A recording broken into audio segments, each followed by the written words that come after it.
Dans le cadre du projet de renforcement du cadre législatif et réglementaire sur les armes, la Commission nationale de lutte contre la prolifération et la circulation illicite des armes légères et de petit calibre, COEMNA-LPC, en collaboration avec le Secrétariat du Traité sur le commerce des armes, TCA, a organisé ce jeudi 20 juin à Conakry, un atelier national de validation de l'avant-projet de loi portant sur les armes en République de Guinée.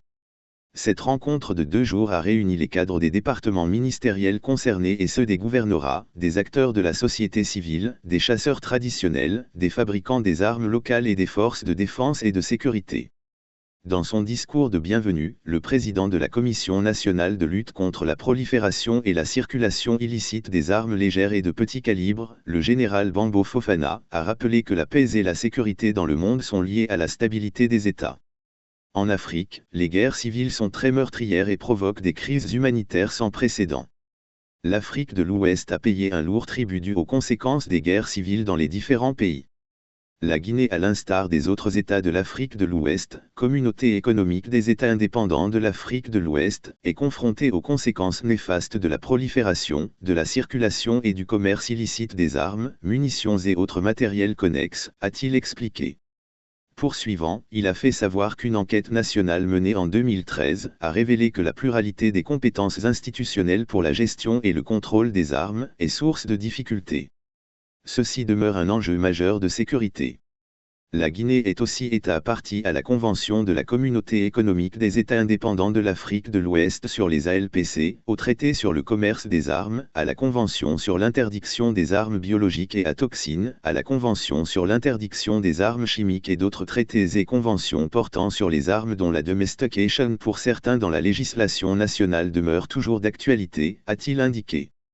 Et d'enchaîner, c'est pourquoi, parmi les activités jugées prioritaires dans le cadre de la réforme du secteur de sécurité, RSS, de notre pays, figure en bonne place l'harmonisation de la législation nationale sur les armes avec les instruments juridiques internationaux. Les objectifs fondamentaux sont les suivants: la prise en compte des normes internationales communes les plus élevées possibles pour réglementer ou améliorer la réglementation sur les armes, les munitions et autres matériels connexes, prévenir et éradiquer le commerce illicite et le détournement des armes, prévenir et contrôler la prolifération et le transfert des armes.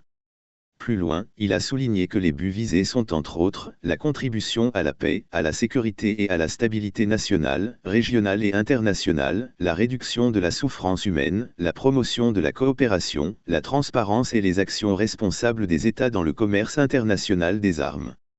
Dans son allocution de lancement des travaux, le chef de cabinet du ministère de la Défense nationale, le général de brigade Boubacar Diallo a déclaré que les problèmes de la circulation et de la vente illicite des armes, notamment les armes légères et de petit calibre dans la sous-région ouest africaine, sont d'autant plus pertinents que transversaux à cause des différents conflits que les pays ont connus et continuent de connaître ces dernières décennies. L'atteinte des objectifs de développement durable dépend, dans une large mesure, de la paix et de la stabilité dont nos États ont besoin. C'est pour cette raison que les Nations Unies ont adopté plusieurs instruments juridiques internationaux auxquels notre pays a souscrit, a-t-il dit.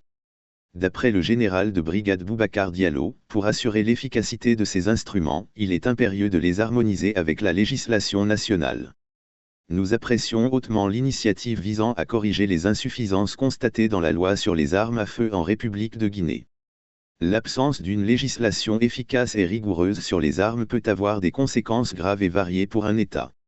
Ces conséquences touchent de nombreux aspects de la vie de la nation dont entre autres la sécurité publique, l'économie, la santé, les relations internationales et peuvent constituer une menace grave à la survie de l'État, a-t-il fait comprendre.